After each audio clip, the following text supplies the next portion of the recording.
அன்பான தேவ பிள்ளைகள் எல்லோருக்கும் இயேசு கிறிஸ்துவின் நாமத்துல வாழ்த்துக்களை தெரிவித்துக் கொள்கிறேன். பிதாவாகிய தேவனாலும் நம்முடைய கர்த்தராகிய இயேசு கிறிஸ்துவினாலும் உங்கள் எல்லோரோட வாழ்விலும் கிருபையும் சமாதானமும் உண்டாவதாக என்று சொல்லி உங்களை வாழ்த்துவதிலே மிகுந்த மகிழ்ச்சி அடைகிறேன். தேவ பிள்ளைகளே, நாம் 2024 ஆண்டின் முடிவுக்குள்ளாக நாம் வந்திருக்கிறோம். கர்த்தர் இந்த வருடம் முழுவதும் நம்மை நடத்தி இருக்கிறார்.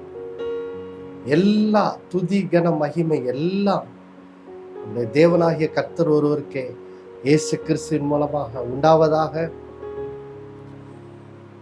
இந்த வருடத்தின் முடிவிலே புது வருஷத்துக்குள் பிரவேசிப்பதற்கு முன்பாக கர்த்தர் செய்த நன்மைகளை எல்லாம் சங்கீதம் 103 1-5 வசனங்கள் சொல்லுகிறது போல கர்த்தர் செய்த நன்மைகளை எல்லாம் திரும்பி பார்த்து நன்றி சொல்ல மறவாதிருங்கள்.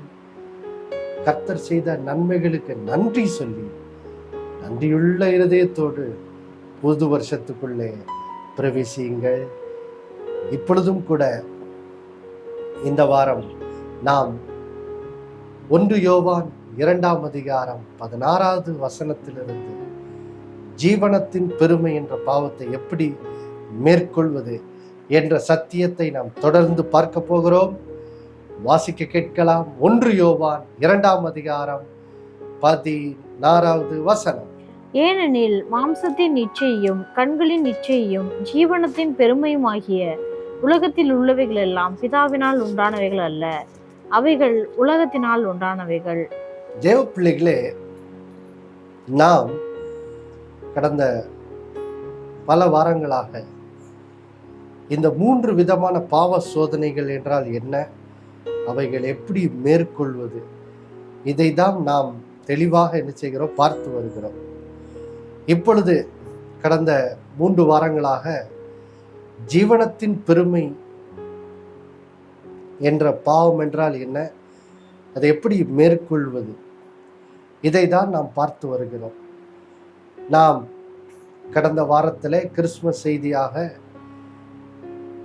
இந்த கிறிஸ்துமஸ் நல்ல செய்தி என்ன, இயேசு கிறிஸ்துவனுடைய பிறப்பிலே நாம் கற்றுக்கொள்ளுகிற பெரிய சத்தியம் என்ன, பிலிப்பியர் 2 அதிகாரம் 6-8 வசனங்கள்ல பார்த்தோம். இயேசுவினுடைய பிறப்பு அது இயேசு கிறிஸ்துவனுடைய தாழ்மையை நமக்கு வெளிப்படுத்துகிறதாக என்ன செய்கிறது இருக்கிறது. இயேசுவனுடைய பிறப்பிலே எப்படி அவருடைய தாழ்மை வெளிப்பட்டது என்ற சத்தியத்தை நாம் தெளிவாக கடந்த வாரத்திலே பார்த்தோம். ஏன் பார்த்தோம்? நீதிமொழிகள் 18 அதிகாரம் 12 வசனம் சொல்லுகிறது, பெருமை என்ற அந்த பாவத்துக்கு மருந்து தாழ்மை தான். பாருங்கள் தேவ பிள்ளைகளே, அதை உறுதிப்படுத்தும் இன்னும் ஒரு 2 வசனங்களை வாசிப்போம் பாருங்க. முதலாவது யாக்கோபுக்கு செல்வோம். யாக்கோபு நிருபம் அதிலே 4 அதிகாரம்,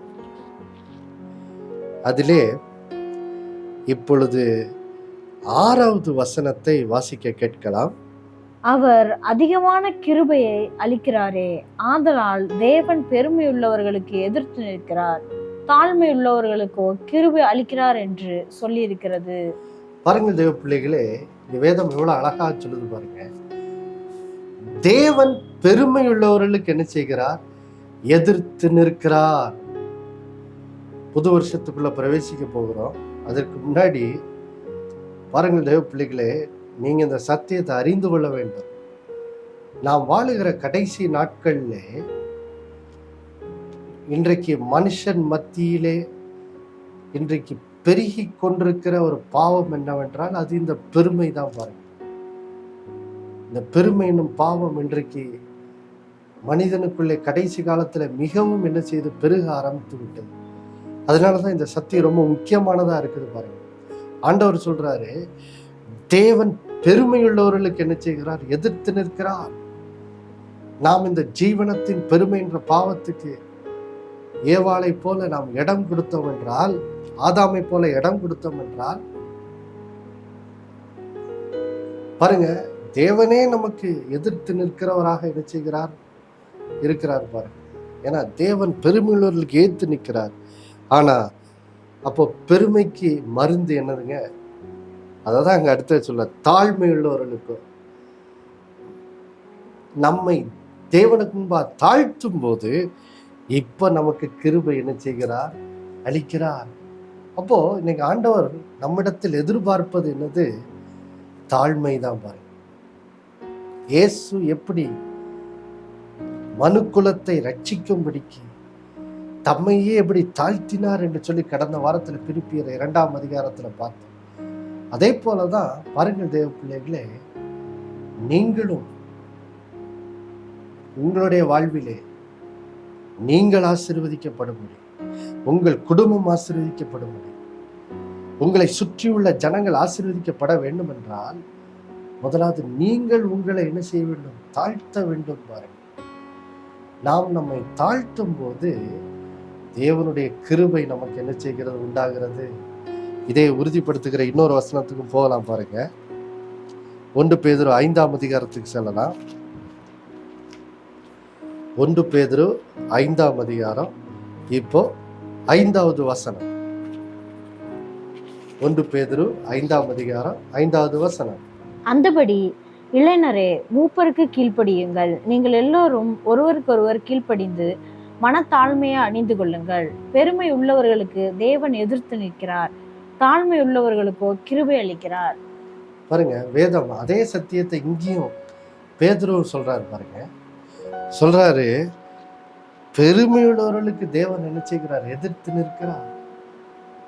ஆனா தாழ்மையுள்ளவர்களுக்கோ என்ன செய்கிறார்? கிருபை அளிக்கிறார். தாழ்மையுள்ளவர்களுக்கோ தேவன் என்ன செய்கிறார்? கிருபை அளிக்கிறார் பாருங்க. யாரெல்லாம் பாருங்க, இயேசு கிறிஸ்துவை நாம் இப்பொழுது ஆண்டவராய் இரட்சகராய் ஏற்றுக்கொண்டிருக்கிறோம். இயேசுவை ஏற்றுக்கொண்டிருக்கிற நாம், அவருடைய சீஷர்களாய் இருக்கிற நாம், இயேசுவை போலவே நம்மை தாழ்த்தும்படி தேவன் நம்மை என்ன செய்கிறார்? அழைக்கிறார். இப்படி தாழ்த்தும் போதுதான் நம்ம இதுக்கு முந்தின நிகழ்ச்சியில வசனம் வாசித்தாலும் லூக்கா 18ஆம் அதிகாரத்துல இருந்து, தன்னை தாழ்த்துகிறவன் என்ன செய்யப்படுவான்? உயர்த்தப்படுவான்.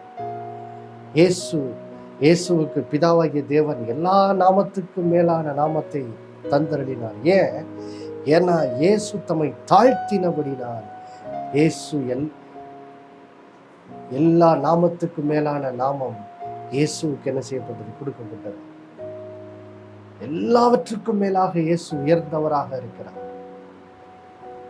ஏன் உயர்த்தப்பட்டார்? ஏனென்றால் தன்னை தாழ்த்தினார். அதே போலதான் இன்னைக்கு கர்த்தர் சொல்றாரு, நாமும் நம்மை தாழ்த்தும் போதுதான் வாழ்வில உயர்வை என்ன செய்ய முடியும்? காண முடியும் பாருங்க. அப்போ பாருங்கள் தேவ பிள்ளைகளே, இந்த தாழ்மையை, பெருமைக்கு எதிர்மறையா இருக்கிற இந்த தாழ்மை, நீதிமொழிகள் 18:12 பின்பகுதி சொல்லுகிறது, மேன்மைக்கு முன்னானது தாழ்மை. இந்த தாழ்மை என்னும் இந்த குணத்தை, இந்த சுபாவத்தை நமக்குள் இப்பொழுது நாம் என்ன செய்ய வேண்டும்? வளர்க்க வேண்டும் பாருங்க. புது வருஷத்துக்குள்ள போறதுக்கு முன்னாடி இந்த சுபாவத்திலே நாம் வளர வேண்டியதாக என்ன செய்கிறது? இருக்கிறது. அப்போ இந்த சுபாவத்திலே எப்படி வளர்றது? அதை தான் இன்றைக்கு சிறிதாக நாம் தியானித்து இந்த நிகழ்ச்சியை முடிக்க போகிறோம். மறுபடியுமாய் அதே 1 பேதுரு 5ஆம் அதிகாரம் 5வது வசனத்தை இது முன்னாடி வாசித்தோம். இப்ப 5ஆம் அதிகாரம் 6வது வசனத்தை நாம் என்ன செய்வோம்? வாசிக்க கேட்போம் பாருங்க. ஆகையால் ஏற்ற காலத்திலே தேவன் உங்களை உயர்த்தும்படிக்கு அவருடைய பலத்த கையுக்குள் அடங்கியிருங்கள். பாருங்கள் தேவ பிள்ளைகளே, நம்முடைய வாழ்விலே தாழ்மை என்னும் குணத்திலே வளருவதற்கு, தாழ்மை என்னும் குணத்திலே நடப்பதிலே வளருவதற்கு, அதுக்கு உதவி செய்வதற்கு அருமையான வசனம் தான் இந்த வசனம் பாருங்க. இங்க வசனம் சொல்லுது, தாழ்மை என்னும் குணத்துல நாம் நடப்பதை நம்முடைய வாழ்க்கையில பயிற்சி செய்வதற்கு உதவுகிற ஒரு அருமையான வசனம். இந்த வசனம் சொல்லுது, நம்ம சொன்னோம் தன்னை தாழ்த்துகிறவன் உயர்த்தப்படுவான்னு வசனம் லூக்கா 18ஆம் அதிகாரத்துல வேதம் நமக்கு என்ன செய்கிறது? கற்பிக்கிறது. அப்போ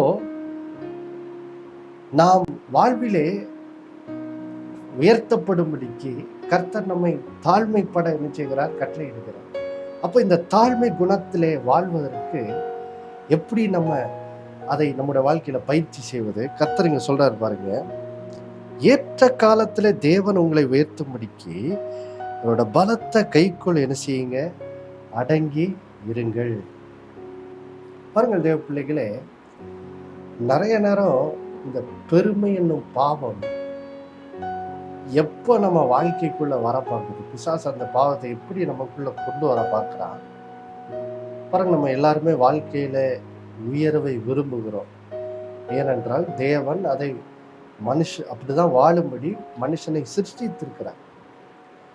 ஆண்டவர் அதை தான் வாக்கு தத்தமா சொல்லியிருக்க, நீங்கள் வாளா இல்லாமல் தலையா இருப்பீர்கள், நீங்கள் கீழாமல் மேலாவீர்கள். அப்போ மனுஷன் வாளா இருக்கிறதுக்காக படைக்கப்படல, அவன் தலையா இருக்கிறதுக்கு தான் நிச்சயப்பட்டிருக்க படைக்கப்பட்டிருக்கிறான். மனிதனை தேவன் படைத்ததே அதற்கு உயர்வுக்காக தான் படைத்திருக்கிறார். அப்போ நாம் வாழ்வில உயர்த்தப்படுவது தேவனுடைய சித்தமா என்ன செய்கிறது? இருக்கிறது. ஆனா பிசாசு இங்கதான் என்ன பண்றா? அவனுடைய பாவ வழிகளை நம்மளோட வாழ்க்கைக்குள்ள என்ன செய்யறான்? கொண்டு வர பார்க்கறான். அதை தான் நம்ம இயேசுவினுடைய சோதனைகளை பார்த்தோம். பிசாசு என்ன சொல்றா? நீ உயர்றதுக்கு என்ன பண்ணாத, தேவனுடைய வழி, தேவன் உன்னை உயர்த்துறதுக்காக காத்துறாத. நீ என்ன பண்ணு, உன் சுய வழியில போய் நீயே உனக்கு மேன்மையை என்ன செய்ய தேடிக்கொள், குறுக்கோழியில போய் என்ன செய்ய மேன்மையை தேடிக்கொள். பிசாசு என்ன செய்யறா? இங்கதான் இப்படிதான் பெருமையை நம்மளோட வாழ்க்கைக்குள்ள என்ன செய்யறான்? கொண்டு வர பார்க்கறான். அப்போ தேவ பிள்ளைகளே, உயர்வுக்காக காத்திருக்கிற நேரத்துல, அந்த நேரத்துலதான் இப்படிப்பட்ட பெருமையின் பாவத்தை அவன் கொண்டு வர பார்க்கறான்னா, அப்போ அப்படிப்பட்ட அந்த நேரத்துலதான் பெருமையின் சோதனை வருதுன்னா, அந்த மாதிரி நேரத்துலதான் நம்ம தாழ்மையின் குணத்துல வளருவதற்கான ஒரு வேலையாக, டைமாக என்ன செய்கிறது இருக்கிறது. அதை தான் இந்த வசனம் நமக்கு என்ன செய்து கத்துத்தருது. என்ன சொல்லுது இந்த வசனம்? தேவன் நம்மை உயர்த்தும்படிக்கு இந்த வசனம் நமக்கு கத்துத்தருது. ஏற்ற காலத்துல தேவன் நம்மை உயர்த்தும்படிக்கு அவர் உயர்த்துகிற வரைக்கும் நீ என்ன பண்ணு? அவரோட பலத்த கைக்குள்ள என்ன பண்ண? அடங்கிரு. நீ அவரோட பலத்த கைக்குள்ள அடங்கிரு. பாருங்க, இந்த வசனத்தை நம்ம புரிந்து கொள்வதற்கு, அதாவது இந்த வசனம் சொல்லுதுல, ஏற்ற காலத்தில் தேவன் உங்களை உயர்த்தும்படிக்கு அவரோட பலத்த கைக்குள்ள என்ன செய் அடங்கிருன்னு சொல்லுதே. இந்த வசனத்தோட அர்த்தத்தை புரிந்து கொள்வதற்கு நம்ம தாவீதின் வாழ்க்கையில நடந்த ஒரு சம்பவத்துக்கு போவோம் பாருங்க. ஏற்கனவே இந்த சம்பவத்தை நம்ம எப்படி நம்மளோட வாழ்க்கையில பொறுமை சார்ந்த குணத்துல பெருகுவது எப்படி அப்படின்னு தியானிக்கும் போது இந்த சம்பவத்தை பார்த்தோம். இப்போ தாழ்மை குணத்தை நம்முடைய வாழ்க்கையிலே அந்த குணத்திலே வளருவதற்கு, அதை புரிந்து கொள்வதற்கு இந்த சம்பவத்தை பார்ப்போம் பாருங்க. 1 சாமுவேல் 24ஆம் அதிகாரம். 1 சாமுவேல் 24ஆம் அதிகாரம் பாருங்க. இப்போ 4, 5, 6 வசனங்களை வாசிக்க கேட்போம். அப்பொழுது தாவீதின் மனுஷர் அவனை நோக்கி, இதோ நான் உன் சத்ருவை உன் கையில் ஒப்பு கொடுப்பேன், உன் பார்வைக்கு நலமானபடி அவனுக்கு செய்வாயாக என்று கர்த்தர் உன்னோடே சொன்ன நாள் இதுதானே என்றார்கள். தாவீது எழுந்திருந்து போய் சவுலுடைய சால்வையின் தொங்கலை மெல்ல அறுத்து கொண்டான். தாவீது சவுலின் சால்வையை தொங்கலை அறுத்து கொண்டது நிமித்தம் அவன் மனது அடித்து கொண்டிருந்தது. அவன் தன் மனுஷரை பார்த்து, கர்த்தர் அபிஷேகம் பண்ணின என் ஆண்டவன் மேல் என் கையை போடும்படியான இப்படிப்பட்ட காரியத்தை நான் செய்யாதபடிக்கு கர்த்தர் என்னை காப்பாராக, அவர் கர்த்தரால் ஆசீர்வதிக்கப்பட்டவர் என்று சொல்லி. பாருங்கள் தேவ பிள்ளைகளே, இங்கே தாவீதனோட வாழ்க்கையிலே ஒரு சூழ்நிலை என்ன செய்கிறோம் பார்க்கிறோம். இது என்ன சூழ்நிலை பாருங்கள் தேவ பிள்ளைகளே. கர்த்தர் சவுலினுடைய பாவத்தின் நிமித்தம் கர்த்தர் அவனை நிராகரித்து விட்டார். இனி அவன் என் ஜனங்களின் ராஜாவா இருப்பதில்லை என்று சொல்லி பாருங்க, கர்த்தர் சாமுவேல் தீர்க்கதரிசியின் மூலமாக சவுல்கிட்ட பேசிடுறார். நான் உன்னை நிராகரிக்கிறேன் அப்படின்னு சொல்லி, உன்னுடைய இடத்துல என்னுடைய இருதயத்துக்கு ஏற்ற ஒருவனை நான் எழுப்புவேன் அப்படின்னு சொல்லி கர்த்தர் என்ன செய்கிறார், சாமுவேலை கொண்டு சவுல் இடத்துல கர்த்தர் ஏற்க என்ன செய்கிறார், பேசி விடுகிறார். பின்பு பாருங்க, கர்த்தர் சாமுவேல் இடத்தில் பேசி, தீர்க்கதரிசியாய் சாமுவேல் இடத்தில் பேசி, தாவீதை சாமுவேல் என்ன பண்ணுகிறாரு, இஸ்ரேல் தேசத்தினுடைய அடுத்த ராஜாவாக என்ன பண்ணுகிறார், அபிஷேகம் பண்ணுகிறார். இப்போ கர்த்தர் தாவீதின் கைகளை கொண்டு தாவீது கோலியாத்தை மேற்கொள்வதன் மூலமாக ஒரு பெரிய ரட்சிப்பு சவுலுக்கும் இஸ்ரேல் தேசத்துக்கும் உண்டாகிறது. இதன் நிமித்தம் பாருங்க, சவுல் புரிந்து கொள்கிறார், ஓஹோ, கர்த்தர் அடுத்ததாக இந்த தாவீதை தான் ராஜாவா தெரிந்து கொண்டிருக்கிறாரா அப்படின்னு சொல்லி அவன் அறிந்து கொண்டு அவனுக்குள்ளே ஒரு பொறாமை என்ன செய்து வந்து விடுகிறார். இவன் எப்படியா ராஜாவாகிறதை தடுக்கிறதுக்காக இவன் எப்படியாவது கொன்று விட வேண்டும் என்று சொல்லி, தாவீதை கொன்று விட வேண்டும் என்று சொல்லி சவுல் வைராக்கி கொண்டு அவனை எப்படியாவது கொல்றதுக்காக பல முயற்சிகளை என்ன செய்கிறான். அப்படிப்பட்ட ஒரு காலகட்டத்தில் தான் பாருங்க, இப்படி சவுல் தாவீதை தேடி சென்று அவனை கொல்லுவதற்காக அவன் சென்று கொண்டிருந்த போது பாருங்க, ஒரு முறை தாவீதும் அவனுடைய கூட இருந்த அவனுடைய வீரர்களும் சவுலுக்கு பயந்து ஒரு குகையிலே ஒளிந்து கொண்டிருக்கிறார்கள்.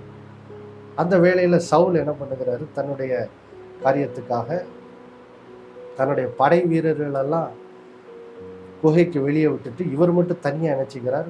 குகைக்குள்ளே தன்னுடைய கடமையை நிறைவேற்றதுக்காக குகைக்குள்ளே தனியாக என்ன செய்கிறார், செல்லுகிறார். அப்போ அந்த வேளையில பாருங்க, சவுல் தாவீதின் கையில என்ன செய்தார், அகப்பட்டார். அந்த வேளையில தாவீது நினைச்சிருந்தா பாருங்க, அவனுடைய தாவீது கூட இருந்த மனிதர்கள்லாம் சொல்றாங்க, ஆஹா, இதுதான் நாள் தாவீதே, கர்த்தர் சொன்னார்ல, அவர் சொல்றாரு, இதோ நான் உன் சத்துருக்களை உன் கையில் ஒப்பு கொடுப்பேன்னு இதுக்கு முன்னாடி ஆண்டவர் உன்கிட்ட சொல்லியிருந்தார்ல, அந்த நாள் இதுதான், அந்த நாள் வந்துருச்சு. அதனால நீ என்ன பண்ணு, தாவீதே, நீ சவுலை கொன்று விடு அப்படின்னு சொல்லி தாவீது கூட இருந்த வீரர்கள்லாம் சொல்றாங்க. ஆனா பாருங்க, தாவீது அந்த வேளையில போய் சவுலுடைய சால்வை மட்டும் வெட்டி எடுக்கிறான். வெட்டும் போது கர்த்தருடைய ஆவியானவர் அவனை தடுக்கிறார். தடுத்த உடனே பாருங்க, தாவீதுக்கு ஒரு உணர்வு வருது, ஆஹா, இந்த சவுல் கர்த்தரால் அபிஷேகம் பண்ணப்பட்டவர், அதனால நான் இவனை என்ன செய்யக்கூடாது, கொல்லக்கூடாது. அது போல நான் என்ன பண்ணணும், என்னை கர்த்தர் ராஜா ஆக்குவேன்னு சொல்லி கர்த்தர் தான் வாக்கு பண்ணாரு. அப்போ கர்த்தர் என்னை உயர்த்துகிற வரைக்கும் நான் இந்த சவுலுக்கு எந்த தீங்கியும் என்ன செய்ய மாட்டேன், பண்ண மாட்டேன். கர்த்தர் என்னை உயர்த்த மட்டும் நான் என்னை நானே கர்த்தருடைய கரத்துக்குள் அடங்கி இருக்கும்படி என்ன செய்யறேன், ஒப்பு கொடுக்கிறேன்னு சொல்லி அந்த இடத்துல தன்னை தாழ்த்தி பாருங்க, சவுலுக்கு எந்த தீங்கு செய்யாம சவுலை வீர் தப்பி போகும்படி அங்கே தாவீது சவுலுக்கு என்ன செய்கிறார், நன்மை செய்கிறார். அப்போ இது ஒரு நல்ல எடுத்துக்காட்டு பாருங்க. அந்த இடத்துல தாவீது நினைச்சிருந்தா சவுலை அங்கே கொன்னுட்டு அடுத்த நாளே தாவீது என்ன பண்ணியிருக்கலாம், தன்னைத்தான் ராஜாவாக உயர்த்தி கொண்டிருக்கலாம். அது ஆனா தேவனுடைய சித்தமா இல்லை பாருங்க. தேவனோட சித்தம் இன்னும் தாவீது கொஞ்ச நாள் காத்திருக்க வேண்டி இருந்தது. அப்போ தாவீது என்ன செய்கிறார், அந்த தேவனோட சித்தத்துக்கு ஒப்பு கொடுக்கிறார். சவுலை கர்த்தர் முழுமையாக நியாயம் தீர்க்கிற வரைக்கும் கர்த்தருக்காக தாவீது என்ன செய்கிறார், காத்திருந்து தன்னுடைய காரியங்களை கர்த்தர் கையில் ஒப்புவித்து விட்டு கர்த்தருடைய பலத்து கரத்துள் தன்னை அடக்கி பாருங்க, அந்த இடத்துல அவர் தன்னை தாழ்த்தி பாருங்க, ஏற்ற வேளையில் உயர்த்தும்படிக்கு தாவீது தன்னை தாழ்த்துகிறார். சவுலுக்கு தீங்கு செய்யாமல் நன்மை செய்கிறார். இது ஒரு நல்ல எடுத்துக்காட்டு பாருங்க. இப்படிதான் நம்முடைய வாழ்வு. ஒருவேளை சில நேரங்களில் நீங்கள் உயர்வுக்காக காத்துக்கிட்டு இருக்கும்போது ஒரு சோதனை வரும். குறுக்கு வழியில் உயர்ந்துடலாம் அப்படின்னு சொல்லி பிசாசு பெருமையின் சோதனையை கொண்டு வருவான். ஆனால் நீங்கள் சொல்லுங்க, இல்லை, குறுக்கு வழிக்கு நான் இடம் கொடுக்க மாட்டேன். கர்த்தர் என்னை உயர்த்துற வரைக்கும் நான் அவரோட பலத்த கரத்துக்குள் அடங்கியிருக்க முடியும். நான் தாழ்த்துறேன், நான் பொறுமையாக காத்திருப்பேன்னு சொல்லி இப்படியா நீங்கள் காத்திருக்கும் போது தாழ்மை குணம் உங்களுக்குள் வளரும், பெருமை குணம் உங்களை விட்டு அகன்று போகும். இதன் மூலம் நீங்கள் தாழ்மையுள்ளவர்களாய் வாழ்வீர்கள், ஜீவனத்தின் பெருமையை மேற்கொள்வீர்கள். ஜெபித்து முடித்து விடலாம். அன்புள்ள பிதாவே, இயேசு நாமத்தில் நாளில் கேட்ட இந்த சத்தியத்துக்காக நன்றி ஆண்டவரே. நாளில் எப்படி தாழ்மையின் குணத்தில் வளருவது, இயேசுவை போல எப்படி வளருவது என்பதை தாவீதின் வாழ்க்கையில் அழகாக கற்றுக்கொண்டோம். இந்த வசனத்திலிருந்து எங்களோடு பேசியிருக்கிறீங்க. ஏற்ற காலத்தில் தேவன் உங்களை வெறுத்து முடிக்கிறீங்க, உங்களோட பலத்த கரத்துக்குள் அடங்கிருங்கன்னு பேசியிருக்கிறீங்கப்பா. அந்த நாளில் கூட உங்களோட பிள்ளைகள் அப்பா தங்களோட உயர்வுக்காக காத்திருக்கிற அந்த காலத்தில் விசுவாசு கொண்டு வருகிற குறுக்கு வழியில் உயர்கிற அந்த காரியத்தில் அப்படிப்பட்ட பெருமையின் சோதனைகளை எல்லாம் உதறி தள்ளிவிட்டு தாவீதை போல ஆண்டவரே நானும் கர்த்தருடைய வேலை வரும் வரைக்கும் காத்திருப்பேன் என்று சொல்லி தங்களை கர்த்தர் முன்பா தாழ்மைப்படுத்தி தங்களை கர்த்தருடைய பலத்த கரத்துக்குள் தங்களை அடக்கி கொண்டு அவருடைய பலத்த கரத்துக்குள் அடங்கி இருக்கும்படி தங்களை ஒப்பு கொடுக்கும்படியாக இந்த நாளில் நம்முடைய பிள்ளைகளுக்கு ஒவ்வொருத்தருக்கும் உதவி செய்யுங்க. அதன் மூலம் இந்த நாளில் நம்முடைய பிள்ளைகள் தாழ்மை குணத்திலே வளரவும், பெருமை என்னும் பாவத்தை தங்களை விட்டு அகற்றி விடவும் இந்த நாளில் நம்முடைய பிள்ளைகள் ஒவ்வொருத்தருக்கும் உதவி செய்யுங்க. அதன் மூலம் புதிய ஆண்டுக்குள் வெற்றிகரமாக பிரவேசிக்க இந்த பிள்ளைகளோட வாழ்க்கை ஆயத்தப்படட்டும். இயேசுவின் மூலம் வேண்டிக் கொள்ள ஒரு நல்ல பிதாவே, ஆமென். மறுபடியும் அடுத்த வாரம் சந்திக்க வர நினைப்பூட்டுகிறேன். இயேசுவே ஆண்டவர். ஒவ்வொரு நாளும் அவர் மேல் விசுவாசம் வைத்து வாழுங்கள். ஆமென்.